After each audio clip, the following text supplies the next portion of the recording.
प्यारे विद्यार्थियों नमस्कार। स्वागत है आप सभी का आपके अपने यूट्यूब चैनल आरपीसीडी पर। तो जो भी विद्यार्थी सीईटी की तैयारी करे दोस्तों, सीईटी 12वीं लेवल की तैयारी करने वाले सभी विद्यार्थियों के लिए क्लास बहुत इंपॉर्टेंट रहेगी। और आज की इस क्लास में अपन चर्चा करेंगे 30 इंपॉर्टेंट प्रश्नों पर, ठीक है ना।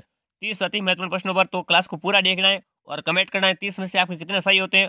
और दोस्तों इस 30 के सही प्रश्न क्या है, किसी न किसी एग्जाम में पूछे गए हैं। तो दोस्तों सीईटी के एग्जाम के लिए बहुत इंपॉर्टेंट सीट होने वाले हैं। तो चलिए दोस्तों बिना किसी देरी के क्लास का शुभारंभ करते हैं। आज की क्लास का पहला प्रश्न आपके सामने, चांद बावड़ी अवस्थित है। बताएंगे विद्यार्थियों प्रसिद्ध चांद बावड़ी कहाँ पर है दोस्तों? दौसा में, जयपुर में, माधोपुर में, उदयपुर में। तो दोस्तों चांद बावड़ी कहाँ पर है? दौसा में स्थित है। ध्यान रखना, बहुत बार क्वेश्चन आता है एग्जाम में। प्रसिद्ध चांद बावड़ी कहाँ पर दोस्तों? दौसा में स्थित है। ऑप्शन ए आपका हो जाएगा राइट। चलिए साथ साथ में कवर जरूर कीजिए आपके कितने सही होते हैं। दूसरा प्रश्न आपके सामने, चित्तौड़गढ़ का कुंभ स्वामी मंदिर किस देवता को समर्पित है? बताएंगे साथियों, चित्तौड़गढ़ दुर्ग का साथियों जो कुंभ स्वामी मंदिर किस देवता को समर्पित है? सूर्य को, शिव को, विष्णु को या साथियों भैरवनाथ को? तो दोस्तों जो चित्तौड़गढ़ का कुंभ स्वामी मंदिर विष्णु भगवान को समर्पित है। ऑप्शन सी आपका हो जाएगा राइट। सी बताने वाले सभी दोस्त क्या होते हैं? बिल्कुल राइट होते हैं। चलिए दोस्तों अभी तक आपने हमारा चैनल सब्सक्राइब नहीं किया, सभी साथी क्या करेंगे? सब्सक्राइब कर लीजिए रेगुलर क्लास पाने के लिए। अब देखिए कोमलगढ़ दुर्ग का शिल्पी कौन था? बताएंगे बात कोमलगढ़ दुर्ग का जो शिल्पी कौन था? आपने हर एग्जाम में देखा होगा क्वेश्चन आता है शिल्पी के बारे में। तो बताएंगे साथियों कोमलगढ़ दुर्ग का शिल्पी कौन था? अंतरी, कुंभा, संपर्ति या साथियों मंडन? तो यहाँ पर दोस्तों आपका हो जाएगा मंडन। कोमलगढ़ दुर्ग का शिल्पी कौन था दोस्तों? मंडन था। ऑप्शन डी बताने वाले सभी दोस्त क्या होते हैं? राइट होते हैं। डी कमेंट कौन कौन करा बिल्कुल कमेंट करके बताइए जरूर। अब चलिए चौथा प्रश्न आपके सामने, जलागीत स्त्रियों द्वारा कब गाया जाता है? तो बताएंगे सर कुआ पूजन के समय गाया जाता है जलागीत, ठीक है। जल झूलनी एकादशी के अवसर पर, वह की बारात का डेरा देखने जाने पर गाया जाता है। यहाँ साथियों तीज पूजन अवसर पर गाया जाता है। बताएंगे साथियों जलागीत जो स्त्रियों के द्वारा कब गाया जाता है दोस्तों? तो ये गाया जाता है साथियों क्या वर्क की बारात का डेरा देखने जाते हैं ना स्त्रियां, तब साथियों गाती है जलागीत। ऑप्शन यहाँ पर सी बताने वाले सभी दोस्त क्या होते हैं? राइट होते हैं। ऐसा क्वेश्चन आपको सीईटी के एग्जाम में 101% देखने को मिलने वाला है, इसलिए साथियों इन प्रश्नों को रट के ही जाना है एग्जाम में। अब चलिए अगला प्रश्न देखिए, 1857 के विद्रोह के दौरान मेजर बटन और उसके दो पुत्र कहाँ मारे गए थे? दोस्तों बिल्कुल वेरी इंपॉर्टेंट है। बताएंगे साथियों 1857 के विद्रोह के दौरान मेजर बटन और साथियों उसके दो पुत्र कहाँ पर मारे गए थे? नसीराबाद में, एरिनपुरा में, जोधपुर में या कोटा में? तो दोस्तों यहाँ पर आपका हो जाएगा राइट आंसर कोटा में, ठीक है ना। मेजर बटन और साथियों उसके दो पुत्र 1857 के विद्रोह में मारे गए थे। कहाँ पर दोस्तों? कोटा में मारे गए थे। डी आपका हो जाएगा राइट। डी कमेंट कौन कौन करा? Very good. जो भी डी बता रहा है उनकी तैयारी बहुत ही शानदार है साथियों। ऐसे ही प्रश्न आपको सीईटी के एग्जाम में देखने को मिलने वाला लेवल भी यही रहेगा। चलिए अगला प्रश्न देखिए, राजस्थान के प्रथम राज्यपाल कौन थे? बताएंगे दोस्तों राजस्थान के जो प्रथम राज्यपाल कौन थे?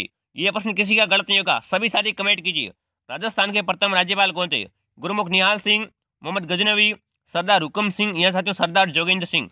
राजस्थान के प्रथम राज्यपाल कौन थे साथियों? गुरुमुख निहाल सिंह आपका राइट आंसर हो जाएगा। ऑप्शन ए बताने वाले सभी दोस्त क्या होते हैं? राइट होते हैं। एक कमेंट कौन कौन करा? वेरी गुड, बिल्कुल साथियों काउंट जरूर कीजिए। 30 में से आपके कितने सही हुए, टेस्ट का पता लग जाएगा कि मेरी तैयारी कैसी है। अब देखिए उस स्थान का नाम बताइए जहाँ कालीबाई शहीद हुई थी। दोस्तों वेरी इंपोर्टेंट क्वेश्चन है कालीबाई के बारे में। साथियों उस स्थान का नाम बताना जहाँ पर क्या हुई थी साथियों? कालीबाई की मृत्यु हुई थी, यहाँ कालीबाई शहीद हुई थी। देखिए सांगवाड़ा में, खड़लाई में, खेरवाड़ा में, साथियों रास्तापाल में। बताएंगे साथियों कालीबाई साथियों कहाँ पर शहीद हुई थी? रास्तापाल में हुई थी, ध्यान रखना। कालीबाई साथियों कहाँ पर जो शहीद हुई थी?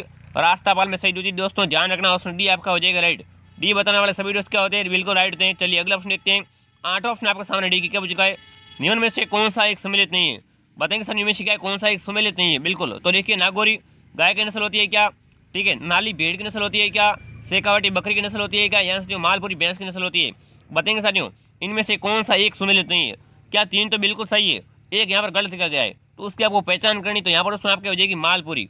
मालपुरी साथियों क्या है? भैंस की नस्ल नहीं होती है। ऑप्शन डी आपका हो जाएगा राइट। डी कमेंट करने वाले में सभी दोस्त क्या होते हैं? राइट होते हैं। दोस्तों ऐसा प्रश्न आपको सीईटी के एग्जाम में देखने को मिलेगा। अगला प्रश्न देखिए, छापी सिंचाई परियोजना कहाँ अवस्थित है? दोस्तों इंपोर्टेंट क्वेश्चन है परियोजना के बारे में। छापी सिंचाई परियोजना कहाँ पर है दोस्तों? झालावाड़ में, कोटा में, बारा में, बूंदी में? सभी साथी कमेंट कीजिए दोस्तों छापी सिंचाई परियोजना कहाँ पर है दोस्तों? झालावाड़ में स्थित है, ध्यान रखना। परियोजना के बारे में क्वेश्चन आएगा जाएगा दोस्तों, यहाँ पर आपका हो जाएगा झालावाड़ में। कहाँ पर दोस्तों? झालावाड़ आपका राइट है। ऑप्शन ए कमेंट कौन कौन करा? Very good. चलिए अगला प्रश्न देखते हैं। और अभी तक आपने शेयर नहीं किया, शेयर जरूर कीजिए। और दोस्तों हमारे टेलीग्राम चैनल में आप सभी जुड़ जाएंगे। आरपीसीडी के नाम से हमारे टेलीग्राम चैनल है साथियों, लिंक मिल जाएगा आपको डिस्क्रिप्शन में। अब देखिए वंश भास्कर का रचयिता कौन है? दोस्तों आप सबने सुना होगा कि बार बार क्वेश्चन आता है एग्जाम में, ये तो वंश भास्कर। दोस्तों मैं वो प्रश्न लेके आता हूँ जो कि एग्जाम के फेवरेट होते हैं, बार बार परीक्षा में आने वाले प्रश्नों को साथियों में लेके आता हूँ मक्कन मक्कन को। तो बताएंगे साथियों वंश भास्कर के रचयिता कौन है? श्यामल दास, सूर्यमल मिश्र, जानक या साथियों मुंशी देव प्रसाद? जल्दी से कमेंट कीजिए वंश भास्कर के रचयिता कौन हो जाएगा साथियों, जल्दी से कमेंट करना है। दोस्तों यहाँ पर आपके हो जाएंगे सूर्यमल मिश्र। वंश भास्कर के रचयिता कौन है दोस्तों? सूर्यमल मिश्र। बी ऑप्शन बताने वाले सभी दोस्त क्या होते हैं? राइट होते हैं। बहुत बढ़िया, बहुत इंपॉर्टेंट क्वेश्चन है, ध्यान रखना। रचयिता के बारे में क्वेश्चन आएगा जाएगा। अब देखिए उस्ता कला आ गई। बिल्कुल साथियों, उस्ता कला समझते हैं। उस्ता कला क्या होती है साथियों? देखिए लकड़ी पर नक्काशी, ठीक है, श्रम शिल्प, मार्बल पर नक्काशी, यहाँ साथियों सजावट, लाख शिल्पी। जल्दी से कमेंट कीजिए दोस्तों, उस्ता कला क्या होती है? अरे साथियों, ऊंट की खाल पर क्या करना? चित्रांकन करना, वही तो होती है उस्ता कला। तो यहाँ पर आप साथियों आपका हो जाएगा शिल्प, ठीक है, श्रम शिल्प हो जाएगा, ऑप्शन बी आपका राइट हो जाएगा, ठीक है। उस्ता कला को भूलना मत, बहुत इंपॉर्टेंट है, सीईटी के एग्जाम में उस्ता कला। तो उसमें यहाँ पर आपका हो जाएगा श्रम शिल्प। चलिए, ऊंट की खाल पर क्या करना? चित्रकारी करना। अब देखिए 12 ऑप्शन आपके सामने। राजस्थान में सदाबहार वन पाए जाते हैं। दोस्तों इंपॉर्टेंट क्वेश्चन है, राजस्थान में सदाबहार वन कहाँ पर पाए जाते हैं? उदयपुर में, माउंट आबू में, कोटा में, अजमेर में? बताएंगे दोस्तों। राजस्थान में सदाबहार वन कहाँ पर पाए जाते हैं दोस्तों? माउंट आबू में पाए जाते हैं। कहाँ पर दोस्तों? माउंट आबू में पाए जाते हैं। माउंट आबू में कौन सी झील है? नक्की झील है, बिल्कुल, रसिया वालम की। तो दोस्तों यहाँ पर आपका हो जाएगा ऑप्शन बी, क्या राइट है, माउंट आबू में साथियों सदाबहार वन पाए जाते हैं। चलिए आगे बढ़ते हैं, अगला ऑप्शन आपके सामने 13वां देखिए। बिल्कुल, मंकी वैली किसका नाम है? बिल्कुल साथियों, बहुत इंपॉर्टेंट सुने, मंकी वैली साथियों किसका नाम है? नाहरगढ़ का, आमेर का, गतलाजी का, यहाँ साथियों जयगढ़ का?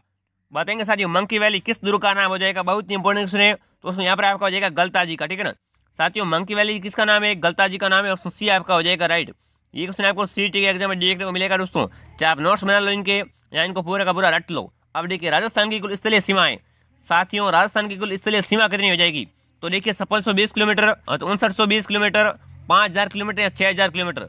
साथियों राजस्थान की कुल स्थलीय सीमा की लंबाई कितनी हो जाएगी दोस्तों? यहाँ पर हो जाएगी साथियों 5920 किलोमीटर, ठीक है ना, 5920। ऑप्शन बी कमेंट करने वाले सभी दोस्त क्या होते हैं? राइट होते हैं। चलिए अगला ऑप्शन देखते हैं। अगला ऑप्शन आपके सामने आ चुका है। साथियों क्वेश्चन बहुत इंपॉर्टेंट देखिए, गिलोन किस नदी के किनारे स्थित है? साथियों गिलोन सभ्यता किस नदी के किनारे स्थित है? बनारस के किनारे हैं, कोठारी के, खारी के या कांतली के? सभी साथी कमेंट कीजिए, गिलोन साथियों किस नदी के किनारे स्थित है? तो यहाँ पर दोस्तों आपकी हो जाएगी बनास के किनारे साथियों, ध्यान रखना, बनास नदी के किनारे साथियों क्या है? गिलोन सभ्यता स्थित है, ऑप्शन ए आपका हो जाएगा राइट। साथियों जो भी ये जो नदी है, परियोजना है, इनको दोस्तों क्या करना, आपको याद करके ही जाना है। सभ्यता के बारे में भी एक क्वेश्चन आएगा। तो देखिए तुर्रा और कलंगी, लोकनाट्य में तुर्रा और कलंगी किसका प्रतीक है? वेरी इंपॉर्टेंट क्वेश्चन है, सभी साथी कमेंट कीजिए, किसका गलत नहीं होगा दोस्तों। तुर्रा और कलंगी लोकनाट्य में, तुर्रा और साथियों कलंगी किसका प्रतीक है? कृष्ण और रुक्मणी के प्रतीक हैं, राम और सीता के, राजा और रानी के, या साथियों शिव और पार्वती के? जल्दी से कमेंट कीजिए। क्या बात है, क्लास कितनी इंपॉर्टेंट आप सभी को बताए तो लाइक तो बनता है।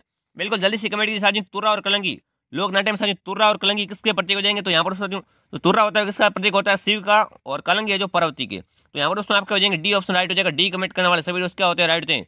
डी कमेंट कौन कौन कर रहा है? चलिए अगला ऑप्शन देखते हैं। 17 ऑप्शन आपके सामने आ चुका है, देखिए क्या पूछा भाई। हाँ चलिए अगला ऑप्शन देखिए साथियों, हवाई अड्डा कहाँ स्थित है? दोस्तों यहाँ पर हवाई अड्डा नहीं है, नाल हवाई अड्डा का पूछा, ठीक है ना, नाल हवाई अड्डा कहाँ पर है? तो बताएंगे साथियों नाल हवाई अड्डा कहाँ पर है, एग्जाम में बहुत बार पूछे गए। तो बताएंगे साथियों जैसलमेर में है, बीकानेर में है, जालौर में, सिरोही में? बताएंगे साथियों नाल हवाई अड्डा कहाँ पर है? ये दोस्तों आपका बीकानेर में। कहाँ पर दोस्तों? बीकानेर में स्थित है नाल हवाई अड्डा, ध्यान रखना, बहुत इंपॉर्टेंट सुने। यहाँ पर दोस्तों नाल हवाई अड्डा कहाँ पर है? बीकानेर में। चलिए अगला ऑप्शन आपके सामने 18वां देखिए, संत गुण सागर व नाममाला किस संत द्वारा रचित है? दोस्तों बहुत इंपॉर्टेंट क्वेश्चन है रचना के बारे में। संत गुण सागर व नाममाला किस संत के द्वारा रचित है? धन्ना के द्वारा, दादू के द्वारा, पीपा के द्वारा, मीराबाई के द्वारा? तो दोस्तों यहाँ पर आपकी हो जाएगी मीराबाई। डी ऑप्शन क्या हो जाएगा? राइट हो जाएगा। पदावली किसकी रचना है? मीरा की रचना है। उसी प्रकार सारी क्या है? संत गुण सागर और सारी नाममाला, ये दोस्तों क्या हो जाएगी? मीरा की रचना हो जाएगी, ऑप्शन डी आपका राइट हो जाएगा। चलिए 19 ऑप्शन आपके सामने, कटारगढ़ राजस्थान के किस किले का निवास क्षेत्र था? बताएंगे साथियों कटारगढ़ राजस्थान के साथियों किस किले का क्या निवास क्षेत्र था? कोमलगढ़ का, रणथंभौर का, तारागढ़ का, अचलगढ़ का? स्टार लगा दीजिए, जल्दी से कमेंट कीजिए दोस्तों। तो यहाँ पर दोस्तों आपका हो जाएगा कोमलगढ़। साथियों कटारगढ़ राजस्थान के कोमलगढ़ दुर्ग का क्या था? निवास क्षेत्र था, ऑप्शन ए बताने वाले सभी दोस्त क्या होते हैं? राइट थे। एक कमेंट कौन कौन कर रहा है? Very good. चलिए अगला ऑप्शन आपके सामने 20वां देखिए, राष्ट्रीय स्तर का सरसों अनुसंधान केंद्र स्थित है। बिल्कुल साथियों बहुत ही इंपोर्टेंट सुनेगा, हर एग्जाम में देख लो आप, सरसों अनुसंधान केंद्र। तो बताएंगे साथियों राष्ट्रीय स्तर का सरसों अनुसंधान केंद्र कहाँ पर है? सेवर में, टोंक में, जयपुर में, बस्सी में? तो आप सभी को बता साथियों कहाँ पर है? सेवर भरतपुर में स्थित है साथियों सरसों अनुसंधान केंद्र, ऑप्शन ए आपका हो जाएगा राइट। एक कमेंट करने वाले सभी दोस्त क्या होते हैं? राइट होते हैं। साथियों काउंट जरूर कीजिए, इन 30 में से आपके कितने सही होते हैं। चलिए अगला ऑप्शन आपके सामने, कोमलगढ़ किले की दीवार की लंबाई है। दोस्तों बहुत इंपॉर्टेंट सुने, कोमलगढ़ साथियों किले की दीवार की लंबाई कितनी हो जाएगी? दीवार की लंबाई पूछा है, ठीक है ना, कोमलगढ़ किले की 20 किलोमीटर, 27 किलोमीटर, 36 किलोमीटर, साथियों 40 किलोमीटर? तो यहाँ पर दोस्तों आपकी हो जाएगी 37 किलोमीटर, ठीक है ना। कोमलगढ़ किले की साथियों क्या है? दीवार की लंबाई, ऑप्शन सी बताने वाले सभी दोस्त क्या होते हैं? राइट होते हैं। ध्यान रखना, कोमलगढ़ दुर्ग की साथियों जो दीवार की लंबाई कितनी है? 36 किलोमीटर। देखिए अगला ऑप्शन आपके सामने, राजस्थान की कौन सी जगह साथियों क्या दाबू प्रिंट के लिए फेमस है? अकोला, सांगानेर, खंडेला या साथियों नाडोल? तो दोस्तों यहाँ पर आपका हो जाएगा अकोला। अकोला गांव साथियों क्या है? दाबू प्रिंट के लिए बहुत ही फेमस है, ऑप्शन ए बताने वाले सभी दोस्त क्या होते हैं? राइट होते हैं। ध्यान रखना दोस्तों बहुत ही इंपॉर्टेंट है। चलिए 23 ऑप्शन आपके सामने दोस्तों, बहुत इंपॉर्टेंट युद्ध है त्राइन का युद्ध। तो बताएंगे साथियों किस शासक ने दोस्तों 1992 एंड में तराइन का द्वितीय युद्ध लड़ा था। तो देखिए साथियों, अजयपाल चौहान ने, पृथ्वीराज चौहान तृतीय ने, अर्णव चौहान ने, यहाँ साथियों विग्रहराज चौहान चतुर्थ ने। तो दोस्तों यहाँ पर आपका हो जाएगा पृथ्वीराज चौहान तृतीय ने, ठीक है ना। साथियों पृथ्वीराज चौहान तृतीय ने क्या लड़ा था साथियों 1992 एंड में तराइन का द्वितीय युद्ध लड़ा था। ध्यान रखना, तराइन का द्वितीय युद्ध, ध्यान रखना। तराइन का दूसरा युद्ध कब हुआ था? 1992 में हुआ था। 1992 एंड में किसने लड़ा था? पृथ्वीराज चौहान तृतीय ने। ध्यान रखना, बहुत इंपॉर्टेंट है, भूलना मत। अब चलिए अब देखते हैं अगला नाम का सामने आ चुका 24 वाले की क्या पूछ रहा है। देखिए विमल शाह द्वारा प्रसिद्ध निर्मित जैन मंदिर कहाँ से है दोस्तों? विमल शाह के द्वारा प्रसिद्ध है जो निर्मित कौन सा मंदिर है? जैन मंदिर। जैन मंदिर कहाँ पर है? तो देखिए रणकपुर में, पाली में, ओसिया में, देलवाड़ा में। बिल्कुल साथियों जैन मंदिर कहाँ के फेमस है? देलवाड़ा के, ठीक है ना। यहाँ पर दोस्तों आपका हो जाएगा देलवाड़ा। डी ऑप्शन बताने वाले सभी दोस्त क्या होते हैं, ध्यान रखना। साथ ही विमल शाह के द्वारा निर्मित जैन मंदिर कहाँ पर है? देलवाड़ा में। अब चलिए आगे बढ़ते हैं। 25 ऑप्शन आपके सामने आ चुका। देखिए जेम्स टोड ने किस युद्ध को मेवाड़ के इतिहास का मैराथन कहा है? वेरी इंपॉर्टेंट क्वेश्चन है साथियों। दोस्तों जेम्स टोड ने किस युद्ध को कहा था मेवाड़ का कि ये मैराथन है? तो देखिए हल्दी घाटी के युद्ध को कहा था, कुंभलगढ़ का युद्ध को, दिवेर के युद्ध को, साथियों गोकुंदा का युद्ध को। जल्दी से कमेंट कीजिए दोस्तों, जेम्स टोड ने किस युद्ध को साथियों मेवाड़ के इतिहास का साथियों मैराथन कहा है? तो दोस्तों यहाँ पर आपका हो जाएगा दिवेर के युद्ध को, ठीक है ना। दिवेर के युद्ध को लेकर साथियों क्या कहा था जेम्स टोड ने कि ये तो मेवाड़ के इतिहास का मैराथन है। सी ऑप्शन बताने वाले सभी दोस्त क्या होते हैं? राइट होते हैं। सी कमेंट कौन कौन करा? Very good. अब चलिए आगे बढ़ते हैं। अब साथियों हिंदी के प्रश्न आने शुरू होंगे। तो देखिए आई प्रत्यय से कौन सा शब्द नहीं बनाए? दोस्तों हिंदी में ऐसे ही प्रश्न आएंगे, ठीक है ना।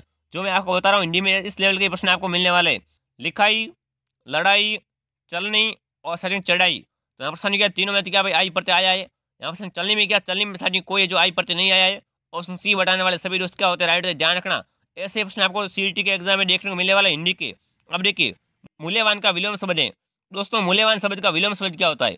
विपरीत ही पूछा है। इसका उल्टा क्या होता है मूल्यवान का? तो देखिए मूल्य, कीमती, अमूल्य, यहाँ साथियों मूल्यहीन। तो आप सभी मेरे लिए क्या हो? अमूल्य हो, ठीक है ना। अमूल्य हो, कीमती हो, मूल्यवान हो। ये तो साथियों क्या है? तीन पर्यायवाची शब्द है। और यहाँ पर मूल्यहीन लिखा हुआ ना, जिसकी कोई कीमत ना हो। अगर आप नहीं पढ़ते हो तो क्या आपकी कोई कीमत नहीं है? मूल्यहीन हो। अगर आप पढ़ाई करते हो उस तरीके से और कुछ करने के मन में ठान लेते हो तो साथियों क्या आप मूल्यवान हो। तो ऑप्शन डी आपका हो जाएगा राइट। आप सभी क्या हो? मूल्यवान हो। यहाँ पर दोस्तों आपका डी ऑप्शन राइट हो जाएगा। अब चलिए 28 ऑप्शन आपके सामने आ चुका। देखिए पाखंडी व्यक्ति के लिए उपयुक्त मुहावरा है दोस्तों। पाखंडी व्यक्ति होता है ना, उसके लिए साथियों उपयुक्त मुहावरा कौन सा हो जाएगा? कौन सा मुहावरा उसके लिए सही है? तो देखिए तो यहाँ पर जो भी विद्यार्थी बी कमेंट करे बिल्कुल साथियों बहुगुला भारत साथियों क्या है? पाखंडी व्यक्ति के लिए बिल्कुल सही मुहावरा है, उसको सेट होता है। ऑप्शन बी आपका हो जाएगा राइट। ऐसे प्रश्न आपको सीईटी के एग्जाम में हिंदी के देखने को मिलने वाले और जीके के मैंने बता दिया। और लास्ट में कमेंट जरूर कीजिए आपके कितने सही होते हैं। और अभी तक आपने हमारा चैनल सब्सक्राइब नहीं किया, सभी तरीके नहीं सब्सक्राइब जरूर कीजिए। अब देखिए जिसका मन व ध्यान दूसरी तरफ हो उसके लिए एक शब्द होगा दोस्तों। जिस वक्त दिया गया हो मन व ध्यान दूसरी तरफ हो उसको साथ में एक शब्द में क्या कहेंगे? मनन, बेध्यान, मनवय साथियों अनमेनसक। तो यहाँ पर दोस्तों डी ऑप्शन आपका राइट हो जाएगा। जिसका मन व ध्यान क्या हो दूसरी तरफ उसको क्या कहेंगे साथियों? अनमेनसक हो जाएगा। तो डी ऑप्शन बताने वाले सभी दोस्त क्या होते हैं? राइट थे। और आज की क्लास का आखिरी सवाल आपके सामने आ चुका है। अभी तक आपने शेयर नहीं किया, सभी शेयर कर दीजिए अपने सभी साथियों के साथ। तो देखिए तीसरा ऑप्शन आपके सामने क्या पूछ रहा है? निम्न में से कौन सा वाक्य अशुद्ध है? दोस्तों यहाँ पर दो वाक्य अशुद्ध है, ठीक है ना। दोनों को बताना है, कुछ शब्द नहीं है, ऐसे ही मैं आपको बता रहा हूँ। तो इनमें से दो कौन से वाक्य अशुद्ध है बताना। देखिए विधवा स्त्रियों का सम्मान करना चाहिए, बिल्कुल सही वाक्य, ठीक है। शायद मेरी नौकरी स्वस्थ जरूर लग जाएगी, बिल्कुल। तो यहाँ पर इस वर्ष होगा, ठीक है, स्वस्थ नहीं होगा। तो पहला एक तो ये गलत होगा, बी वाला, ठीक है। एक तो बी वाला गलत हो गया। तुम मेरे चैनल को सब्सक्राइब करो दोस्तों, ये भी गलत है। आप मेरे चैनल को सब्सक्राइब करो, ठीक है ना। तुम मेरे चैनल को सब्सक्राइब नहीं करो और दोस्तों मेरे को नहीं, ठीक है ना। आप अपने चैनल को सब्सक्राइब करो। ये चैनल किसका है? आपका, ये मेरा नहीं है भाई, ठीक है। तो आप सभी का चैनल है, आप सभी सब्सक्राइब जरूर कीजिए। तो दोस्तों ये दोनों क्या हो गए? अशुद्ध हो गए। और राहुल पढ़ रहा है, ये भी सही है। तो यहाँ पर दोस्तों क्या हो गए? बी व सी क्या दोस्तों अशुद्ध है। तो ऑप्शन बी व सी बताने वाले सभी दोस्त क्या होते हैं? राइट होते हैं, ठीक है। यहाँ पर कुछ शब्द होंगे आपके पास, तो कुछ शब्द के आधार पर आपको बताना कि कौन कौन से अशुद्ध है, कौन कौन सा सही है। और इनको शुद्ध करने के लिए आपको क्या करना पड़ेगा? सब्सक्राइब जरूर कीजिए, ठीक है ना, तब ये हो जाएगा शुद्ध। तो अभी तक आपने सब्सक्राइब नहीं किया, सब्सक्राइब कीजिए, लाइक कीजिए, शेयर कीजिए। और दोस्तों अभी तक आप हमारे टेलीग्राम चैनल में नहीं जुड़े हो तो RP स्टडी फॉर से नाम से हमारे साथियों टेलीग्राम पे चैनल है, लिंक मैं डिस्क्रिप्शन में दे दूंगा। आप वीडियो के डिस्क्रिप्शन में जाइए, लिंक लिए और साथियों अभी के अभी टेलीग्राम में ज्वाइन हो जाइए। हाँ तो अभी बैठ तो मैं आप सभी को टाइम टेबल बता रहा हूँ क्लास का। एक क्लास सुबह आती 6 बजे और एक आती 6 बजे शाम को। साथियों दोनों क्लास को आपको लेना है, एग्जाम से पहले आपको जो पूरा का पूरा कोर्स करवा दूंगा। तो चलिए दोस्तों रेगुलर क्लास को ज्वाइन करना है। और तो चलिए मिलते हैं अगली क्लास में। जय हिंद, जय भारत।